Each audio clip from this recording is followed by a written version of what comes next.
So, hello everyone, and welcome to this knowledge sharing session. Shekar is not here today, so I'll be hosting this one, and this will be recorded and shared later for with the rest of the teams. This was a talk me and Alexander gave at the local meetup, at Amsterdam MLOps meetup, and we wanted to share with folks at GitLab as well. So this is a tale on how we built and debugged and improved our SQLite documentation part, our documentation feature on Duo. So some of the initial slides might seem obvious because they were made for an external group, and well, we're presenting. So just a little bit about us. My name is Eduardo. I've been at GitLab for 3 years and a half, and I am a staff engineer at the custom models team. And I don't think Alex is in the call yet. I'm here. No, I'm I don't here. think so. Oh, you're here. So Alex, take over. Yeah. Hi, everyone. My name is Alexander. I'm a staff ML engineer from the framework group. So that's also my fourth year at GitLab. Happy to talk today about evaluation. Yeah. So we'd like to start by the takeaways so that you guys are prepared for what's coming up next. So the key takeaways of this talk is that a good evaluation data set is the lungs of LLMOps. LLMOps is the process of um, deploying features powered by AI with reliability, with iteration, with speed, with monitoring. And the data set is the lungs, is what gives oxygen to all of the iteration process of LLMOps. The second takeaway that here is on compound systems, we need to evaluate step by step to better assess what's wrong where. The third is evaluation goes much deeper than just looking at scores.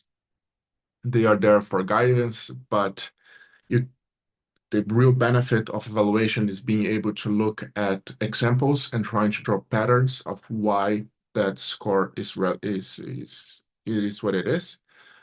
The other is BM25, which is a text search algorithm, is a solid choice for initial POC, for initial development before you add semantic searching. BM25 works quite well. If you have query writing, we will go on this later. And sometimes not chunking documents is the best chunking. This does not make any sense right now, but hopefully it will by the end of the talk. So, well, I can skip this one because I guess we know what is Duo. Um, but we are used when we talk about Duo connected to our GitLab servers, right? So .com, GitLab.com connects to our self-hosted, connect to a cloud connector, then connects to a gateway, and then that connects to Anthropic, Vertex, some models that we host. But there's a second part, which is self-hosted, completely self-hosted Duo infrastructure. This is a feature that is currently in beta. So the idea is a lot of our customers are on self-hosted and air-gapped, so they cannot connect to the web. So they cannot use Cloud Connector. They want to use Duo, they want to pay for it, but they cannot because it needs Cloud Connect. It's in the cloud. So what we are building is a bring your own model style. So customers deploy their own AI gateway and they deploy their own models, and Duo works within that environment. Now, within this context of self-hosted, we wanted to add documentation search, similar to gitlab.com. So if you go to Duo, you type, how do I change my password? Duo searches the documentation for results for documentation that is relevant and base their response on those. To do so, it uses Vertex AI search, which is on GCP, which self-hosted doesn't have access to. So again, air gapped. How do we solve that problem? We need something that is very lightweight that you can ship with AI Gateway, something that is embeddable, it's part of AI Gateway, and something simple. So why, and something that allows the searching. So this is why we went through with SQLite. SQLite is um, everywhere. So it's not even a dependency in Python, it's already part of Python itself. It's very lightweight. You can easily embed the documentation on the Docker image. And it has BM25 support, which is a text search, which is one of the most common algorithms for text search that is not semantic. So it's just based on the text, not on vectors. It's just on the text itself.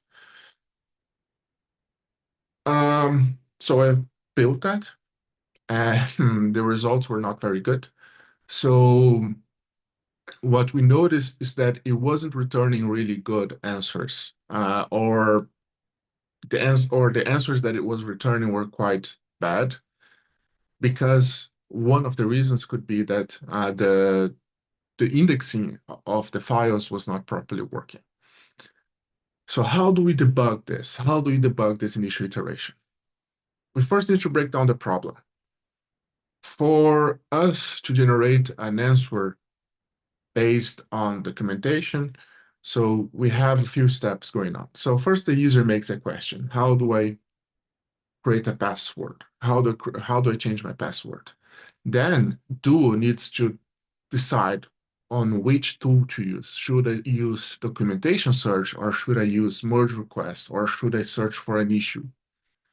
Once it decides that that documentation search needs to be used, it goes to the database and fetch candidates, fetch some documents to parse, right? To create the message. And finally, it generates the answer based on the candidates that were fetched. At each of these steps, some problems can happen. So at tool selection, we might be either not choosing a tool at all, or choosing the wrong tool, or something else. So we need to make sure that documentation tool is selected. This at fetch candidates at the search step, are we finding the right document? So if the document is there and we know which document it is, are we even finding it? And finally, so assuming that we did find the document, is the model that we're using able to extract the answer from that documentation? And each of these steps for us to evaluate properly needs a metric that we can assess across evaluation. So for the first one, we chose number of times the documentation, percentage of times documentation is searched. So how often does the model actually select the documentation tool? We assume here that all of the entries would request documentation. So percentage of times documentation is searched. For the second step is percentage of times that we find the right document that we're looking for. So assuming that we have a document and we know the document, how often do we get that document? And third, based on the judge that we'll talk about later, percent of times that we get an answer with 3 or 4, which is an answer that is good or acceptable or better. This correlates better with customer or with user experience than most of others. So given this matrix, we need a way to compute this matrix in the first place, right? So now we know how to approach the problem and how to break down this problem, but how do we actually go about this? And to compute this comes one of the most important parts of evaluation, which is the evaluation data set. Alexander? Yeah, sorry, can I share my screen? Yes. I think it will be easier, right? Yeah. Okay, let's do that. Yeah, thanks a lot. Uh, Thanks a lot, Eduardo, for presenting, and defining clearly the problem that usually we face. So I would like to start saying that, building AI-based application is quite challenging due to different different use cases. Like first of all, it's quite non-deterministic, right? So when we ask one question, we receive one answer. There is still a probability that the next time when you ask exactly the same question, you will get slightly different answer. So that's why, like comparing to classical engineering, let's call it like that. So we probably need, of course, to build some end-to-end testing, also to add unit tests, but at the same time, there is also things that we cannot really evaluate using this classical approach. So we probably need to have some additional evaluation pipelines, just because, as I said before, this domain is quite non-deterministic. That's why we need different approach to catch that that DuoChat, let's say, or any other AI-based solutions, they go into the right direction. I mean, the direction that we really would like, to have. So that's why evaluation is very important when we work on AI-based applications and specifically on DuoChat, right? Because that's what really brings us to production. Because we always have this huge gap between creating prototypes and also moving them to production. So that's to close this gap. That's where we need a good evaluation to support our developers and just understanding that yes, we are going into the right direction. We at least we predict how our system, our AI-based application works. So typically, there are probably different ways how to run evaluation, but if we look, if we look into this domain, we probably will find that it has at least three steps. The first one is collecting the data set. The second one is, collecting actual outputs from the system, let's say from DuoChat, collecting actual answers from DuoChat. And the third one is, the third step is how to evaluate these actual answers comparing to our input data set, right? So for DuoChat and specifically for the use case when we ask questions about documentation, we of course we first started with creating a data set. And our initial approach was a data set that was created absolutely manually with only 43 examples. And this data set consists of question and answer pairs. But the main problem that our documentation is quite dynamic, right? We add new changes every day, and we probably need to understand that our DuoChat system is able, to keep pace with documentation updates. With the initial approach, with the initial data set, it was hard to do that because, as I said, it was generated absolutely manually. And that's why, yeah, so if you would like to add new questions, or update existing ones, you probably need to make some additional manual changes.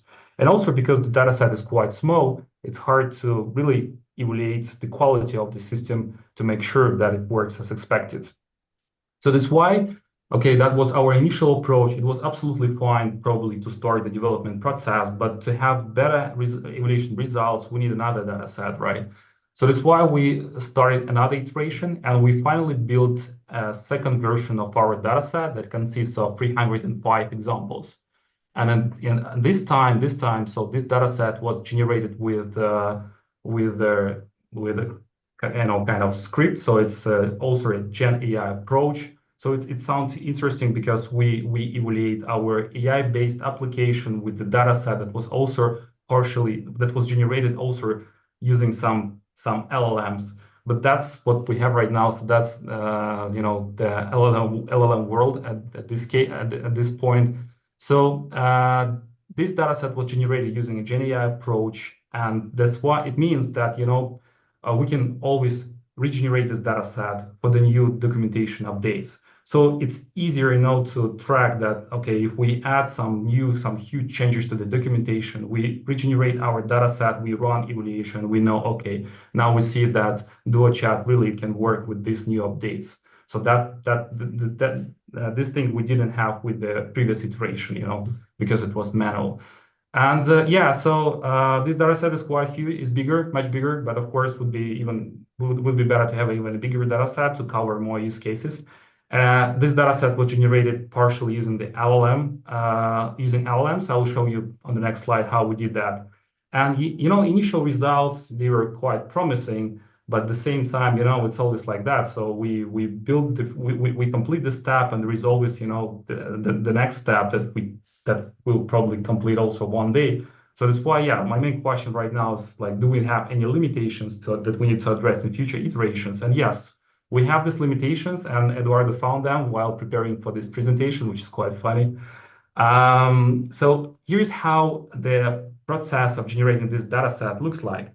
So, so everyone knows that we store our documentation as Markdown files that we later compile to some HTML files. So that's why you can find all these documentation files, Markdown files in the main GitLab repository under the doc folder. So this is our input source.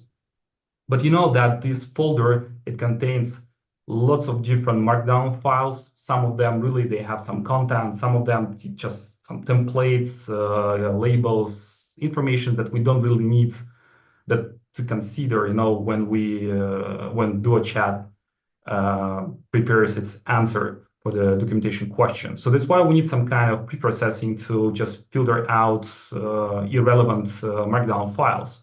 So at this point, we have two pre-processing steps. So we take only the docs with more than 3 header to sections, and we require each section to has at least 500 characters. So these are the steps that we found manually, so it's just an assumption. It works well to filter some irrelevant examples. But of course, as usual, as I said before, we can also add some additional pre-processing steps if we find that, okay, the final subset doesn't look good. We probably need to clean it. So that's why we need to go back to the previous step and add some additional pre-processing. But yeah, that's what we have right now. And it works quite fine right now. We have a subset of Markdown files. And for each Markdown file, we call LLM. In our case, this is the latest Claude Anthropic model. So what we do, we prompt our LLM to generate some possible answers for the input documentation file.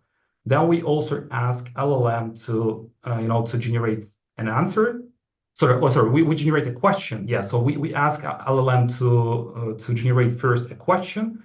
Then we ask LLM to generate an answer for this question. And finally, we prompt our LLM to summarize, some relevant context that is relevant to the question and to the answer. So that's what we have. And finally, our data set, it's just a collection of triplets. It's a question, possible answer, and some relevant context. But that's one of the main limitations. So it only works for one file. So when we do that, we consider only one file. We don't consider any, let's say, related files to the target one. But recall, we have a lot of hyperlinks in the documentation. So that's why when we read documentations, we always need to go to another page to get some additional information.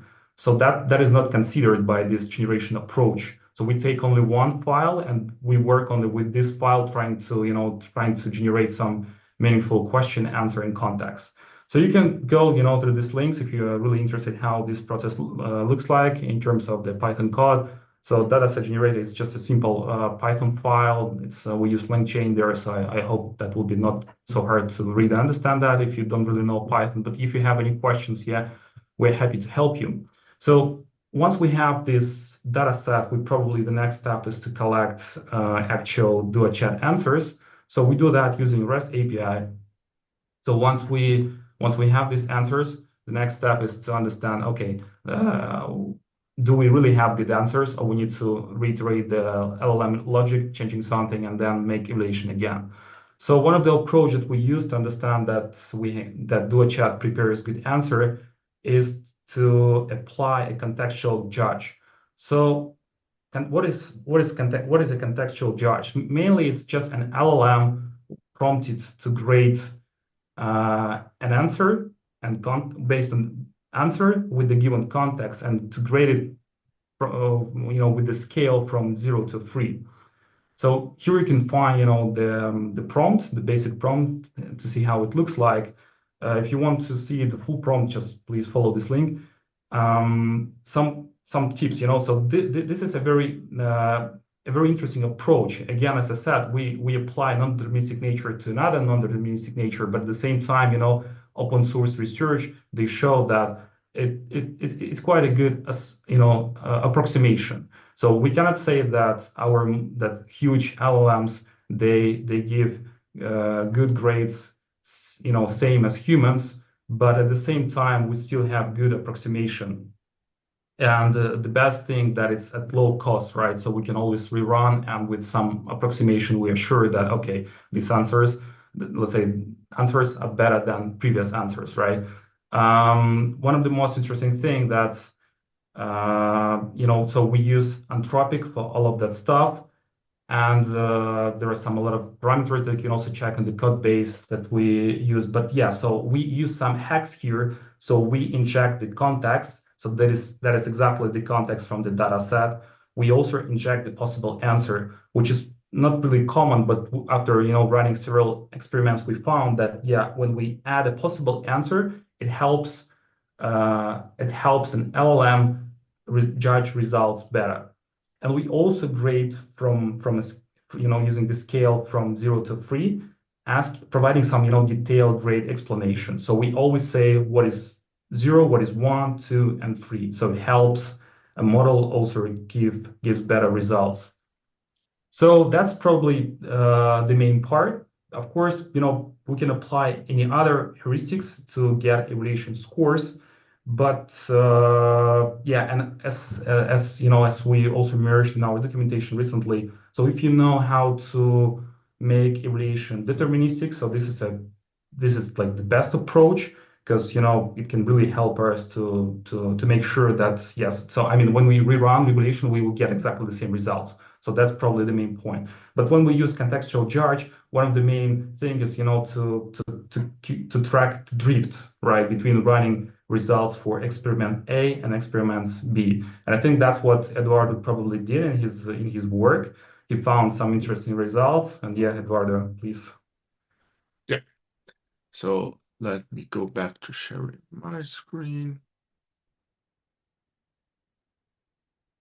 Okay. So back to this. Skip.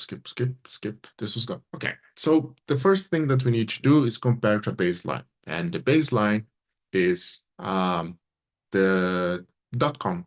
So this is we ran the evaluations against our .com feature. So using Vertex AI, the search using Vertex AI, and then you with Sonnet as the model as well. So we noticed that for the baseline, tool selection, 98% of the cases, it searches documentation as expected. 85%, it fetches the right document. We know what the right document is because of the data set. So the data set that we've built has the document. And from our logs, we know what documents were fetched. And 70 with 85% of the candidates being 85% of the times the right candidate being fetched, we know that 74% of the cases we give a good answer or better. So a 3 or a 4. These are answers that will likely be rated good by users. And then we did the first test with our SQLite database. We fetched tool selection quite fine, 96%. Sometimes that the 2 or the 4 is just because some error happened. But we were able to fetch only 0%. So we never fetched the right candidate at all, which was weird because we did generate 2% of good answers. So that wasn't expected at all as well, mostly because the model already has some knowledge of GitLab code base or documentation parsed into it. So it's able to fetch its own memory to answer some questions. But now there is a clear problem, right? We're not fetching the right candidates. The problem is not at the tool selection. So it's not really an effort. And the problem is not generating, well, it might be a problem with generating answer, but we don't know because we're not even fetching the candidates properly. So we're going to focus now, we're going to zoom in into that step. We can't find the right documents, but why? There are a few answers here. So one of them is that the query is bad. So our indexing is okay, but it's like learning how to search Google. Like if you make any query, it might not work well, but over time you will learn patterns on how to make Google more useful for us. Similar here, can we make it easier for the documents to be searched in the first place? Second, are the documents hard to find? So this means, is our indexing okay? Can we change our indexing, our database indexing to make it easier? And third, which was the one that I was most afraid of, is the algorithm not good enough? Um, is SQLite with BM25 not good enough? Will I have to switch? This would be a very costly thing to do. So let's go from the easiest to implement to the most difficult to implement. So first step, query rewriting. What is query rewriting? Um, Query rewriting is the user says an input. So please do, can you help me create a password? And instead of passing that directly to our database to be fetched, I will use the LLM itself to reduce this to just what's important. So instead of saying, please help me change my password, the LM will just pass to the database, create password. Just the most important words. Why did I start by this? So BM25 is an algorithm that is very sensitive to misspelling, that is very sensitive to punctuation, to extra words. So it felt that it was a good start. It's also very easy to test with prompt engineering. And I did some quick manual tests. So this is not going through Duo, this table that you see on the right is not going through Duo. I just opened the database and I started querying to see what would came up. And we see that between how to create an issue and create issue, we have, for example, this is how to create an issue. It returns some very weird uh, title, but if I go for create issue, then the title is create an issue. So we fetch the right document by changing the password. Help me reset a password. Gitlab CI/CD variables. But if I say reset password, then it's already at reset the user's password. So felt like a good idea to try out. And it did work well. So we went from a 0% of being able to fetch the right candidate to a 51% of being able to fetch the right candidate. And leading to 46% of times we answered a question with good or better, with acceptable. So that was a big jump already, but 46 is still not exactly what our customers expect. There's a big gap between 46 and 74%. So what can we do next? We can play with chunking. Chunking means when we store a document in database, so we have our markdown is made of pages, right? So chunking means I can break down those pages to make it easier or to make it more targeted for the searcher to find. So for example, instead of putting the whole page, I can break down at the H5 titles so that it searches for blocks of H5. Um, it's also easy to change this. So we can build our own indexing. So and I started exploring. So I started doing this by we were chunking at the H5. So I started trying out H5, H4, H3, H2, H1. And I saw that our scores were increasing the larger the chunking. So as large the chunk as possible, then I got the better score. So I decided to do, you know what? Let's not do chunking. Let's just store each document in the database as a whole instead of having like one document becoming multiple entries. And that was pretty good in terms of fetch candidates. Now our query rewriting with no chunking fetches the right document 71% of the time. It's still not 85, but it's 71% of the time. Now, here's the funny thing. I had 51% correct before, and that led to 46% good or better answers. Now I have a 71%. What do you guys expect here? What do you think is going to happen?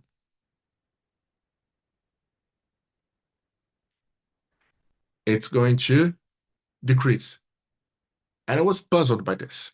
I didn't understand quite well why this was happening. Like, we are fetching better candidates. How come I would have a worse answer? Well, like, how come I would be generating worse answers? And then they started looking at the data set. Can somebody notice what's happening here? Does anybody have any guess of what's going on here? No one?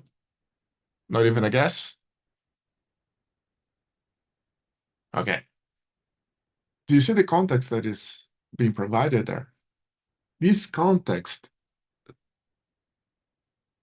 is what the LLM generated at the dataset. But the context now that the LLM is fetching from SQLite is much, much larger, much, much richer. And our answers are based on this richer documentation. So I generate, with SQLite generates this answer. The the proposed answer is this one. So when the judge sees this, it thinks, wait, this information is not on the context. So the LLM must be hallucinating, right? Because this is not on what it was given. There's more stuff here than what I saw when I was evaluating. So this caused this answer, which is pretty good, it's quite exactly what you would expect from the answer, to be a 2. And I was going and looking like how could I go about managing this? Like, what is the level that this is affecting? So I went on and I thought I had a slide here, but I went on and I computed the percentage of times we have a 2. It's right over here. The percentage of times I have a score at 2, so not acceptable, but that I have fetched the right document. So if I fetch the right document, I would expect a good answer, right? In 33% of the cases, that did not happen. So yeah, it affects the score here quite a lot. So if I'm looking at the 39%, it can increase between 25 and 33%, reaching a 72% score, with a 72%, which is quite on top of what our baseline. So at this point, we know SQLite is actually doing a good job at what we expect it to do. It's simple, there are improvements, but right now we've reached almost the same level as a solution with Vertex AI, which, to be honest, I'm very surprised with a SQLite-based approach. We matched the same level of user experience that we get from a Vertex AI Google created database. So yeah. Mm, so those are the results that we have. So we achieved a good answer. There are improvements over here. There are more things that we can use with this. For example, we noticed that out of the 71% of the times we return the good documents, 61% of the times they are at the 0 position. So we return 4 documents, like we make a search and return the 4 best documents. 61% of the cases out of the 71, so 85% of the times, 80 something percent of the times, we return the right document as the best document. That means we might decide to save on resources. Instead of fetching 4 documents, we just fetch 1. We can now just fetch 1.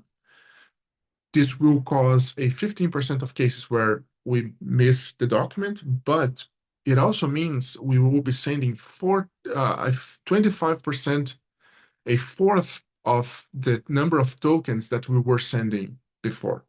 So this might actually lead to really nice savings in resources. Some final thoughts on this. This was a very thorough debugging, and a lot of the metrics were not available there. So, for example, computing the percentage of times we fetched the right document was not part of the tooling that we currently have. So I built that. We can't expect future teams to carry the same level of debugging, so we need to improve the tooling to achieve that. The next one is because of how data set was generated on chunks, and BM25 returns full documents. The judge thinks we are hallucinating, and this affects our score. And the third one is that I'm not using chunking, but is that the problem is that chunking is not useful, or that just the chunking that we used is not really useful. We can play around with this information as well. Again, the takeaways: a good evaluation data set is the lungs of LLMOps. I was only able to debug and know where to improve because I had a good evaluation data set. So if the data set, for example, didn't have the name of the file to be used, I wouldn't be able to compute the metrics necessary. So those are very important. In compound systems like this, where you have RAG, you need to evaluate at every step of the process. You cannot just try to evaluate at end to end. This will give a user experience, but we as developers, we as working on the feature itself, we need to know what's going on at every step of the way. And evaluation goes much deeper than looking at the scores. For example, I had a poor score for a really good for what was actually a good feature. So if I hadn't looked at the actual examples of what was outputting, I would have dropped perhaps this solution. Well, I was actually doing a good thing. BM25, if we are building a search for some search cases, BM25 with query writing SQLite actually works really well. It's very solid and much better than what we're expecting. And sometimes chunking is the best. Not chunking is the best chunking, but we don't know also. We haven't explored different types of chunking. So that was all that we had to share. Questions? Yeah, sorry, maybe I didn't understand it from the text, but Alex, I guess, promised some issue with scalability, and I didn't understand what exactly was the issue. Sorry if it's a stupid question. We probably need to emulate to have more questions, to find the issues that Eduardo found. So that's the main point. I mean, around 50 examples, that's not enough to make sure that the chat works expected. Usually it's just a good practice, to have bigger data sets than having small data sets. But yeah, that's probably not the main issue. The main one was that it was hard to synchronize our initial data set with documentation updates.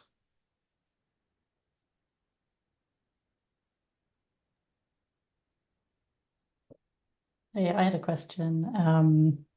I think you've answered it, but I'll ask it anyway. I guess for the future, would you consider looking at the fact that self-hosted customers may not be using the latest version of GitLab? So if they are using a couple of versions back, and maybe they're even self-hosting their own documentation that is an older version, how would you or would you consider that as a possible scenario that you could test and implement? So the way that I've built this is every GitLab version has a matching AI gateway version. So GitLab 17.5 has a matching 17.5 AI gateway. And we embed to that Docker image of AI gateway 17.5 the documentation at 17.5. So each image has a snapshot of the documentation indexed into it. So that helps with like evolving versions. if a customer is in 17.4 and then they have the AI gateway at 17.7, let's say, we haven't planned for that case. So it might fetch documentation that's way up to date and it's not. So we have ideas on how to solve this, downloading custom, like you can download, but setting up AI gateway and the whole thing is complicated enough. And we wanted to add this feature as in a way that they didn't even have to think about it. It was just available to them. Great, thank you.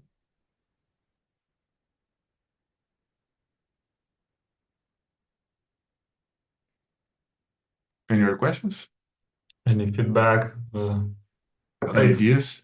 Any ideas? It's very important, because all your questions, feedback, or even complaints. So it's all great because that really help us to build a better evaluation framework, solving the issues that we had before.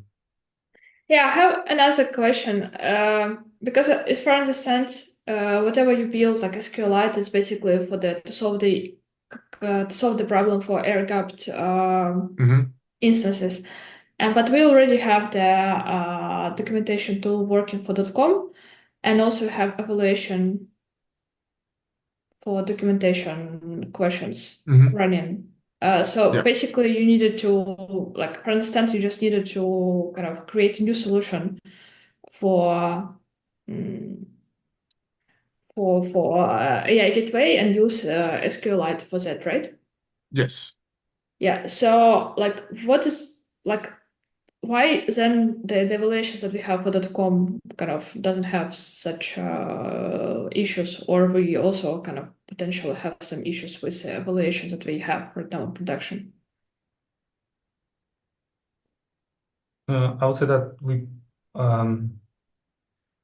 it seems interesting, yeah, because we have the Duo Chat team that works on the prod version. Also, we have custom model teams, right? Team that is currently working on supporting our, self-managed customers. And currently, what I see, there is potentially, we can potentially create, a technical gap, having one approach for self-managed customers and another approach for .com, right? Ideally, would be great probably to follow one approach but it seems like the priority is self-managed customers, right? Because they have some requirements that we cannot that we probably need to consider, right? And one of them is that they don't have access to documentation, so they probably need to have the documentation index locally, and that's what Eduardo is trying to do with SQLite. Yeah. But I think the question is, why do we have... Oh, sorry, Bruno? No, Yeah, for the next question, you can continue, okay. Eduardo. Yeah. So the thing is, we should have both evaluated against the same standards. So both should be using the same evaluation data set, right? That's the But question. that will be very No, challenging at the But same my time. question is mostly that, if I understand correctly, we use this new evaluator contextual judge for self-managed documentation, and we use the normal, like, this individual judge for the .com documentation questions. Oh, that's a good question. We are closing. We are removing this gap right now. That happened because we implemented several evaluation systems, the prompt library and the ELI5. So what I was presenting, that's mainly part of the ELI5 project. But we recently merged the proposal, and the main goal is to merge these two evaluation frameworks to create one solid and mature centralized evaluation framework. And the main point will be, we have some brand new teams. They use ELI5 a lot. For instance, like Eduardo's and Bruno's team, right? So custom model. But at the same time, we have Duo Chat, and they mainly use prompt library, and some developers they use ELI5. So technically, our goal, is just to keep using one approach, and I think that will be solved in several milestones. So we already moved the ELI5, code base to the prompt library. The next step is to start consolidating the code base itself, so that you as a developer will receive only one standard, one approach to run evaluation for documentation for other use cases, and you don't need to worry about other, about the fact that we probably have one more evaluation solution somewhere else that we need to consider. So that's what we are trying to solve right now.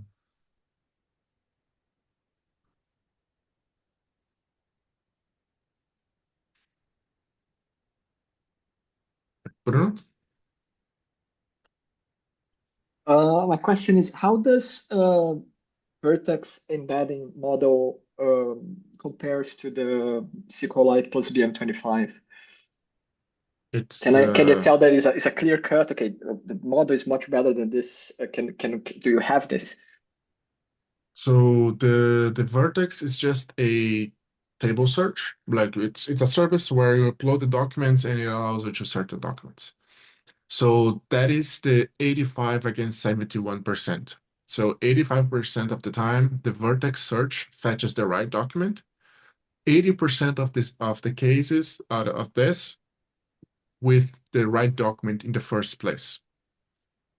For SQLite, 71% of the times we get the right document, 85% of the times as the first place. So that's the comparison. It's 85, 70, 85 over 14. That's it. So I think Vertex is 15% better at fetching the right document than SQLite with query rewriting. BM25 plus query rewriting, but it needs query rewriting.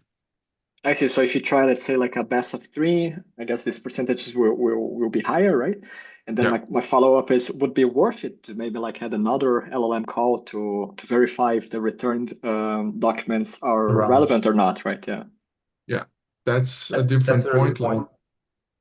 Yeah. So we thought about this and how to optimize this. So we send the document. So we fetch just the first, send it, check if it's if matches the matches the question. If not, fetch three more, for example. But that's an improvement that we can take a look later. So that's one I of the think, ideas. to be honest, like that's a great point, right?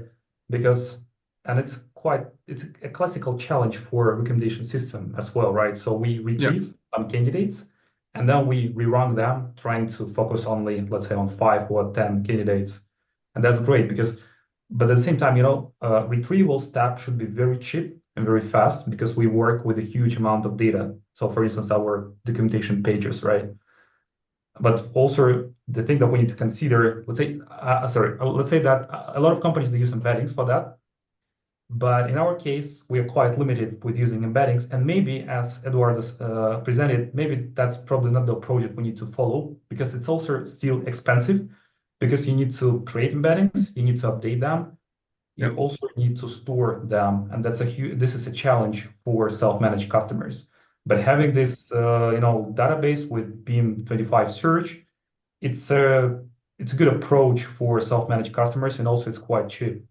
So we can extract some candidates, and then what really, Bruno, I love that what you said. We probably need to rerun them using LLMs, and so it will be just yet another judge that will compare, question with the retrieved documents, trying to grade, giving a score, and then we can, let's say, instead of 50, we can take 10 and keep going with these documents, trying to generate a good answer.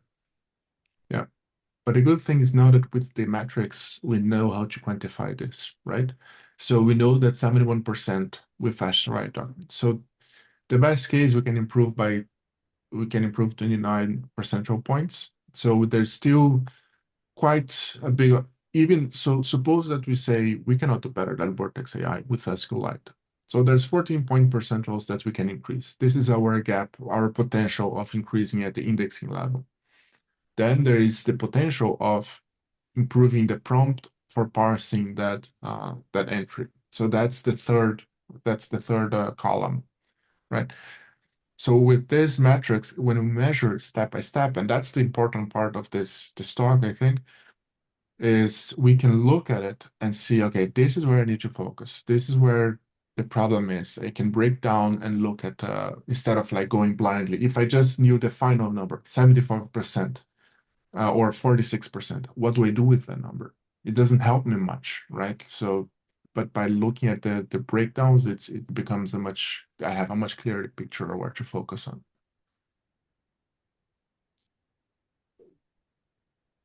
Any last question? We have 2 minutes too.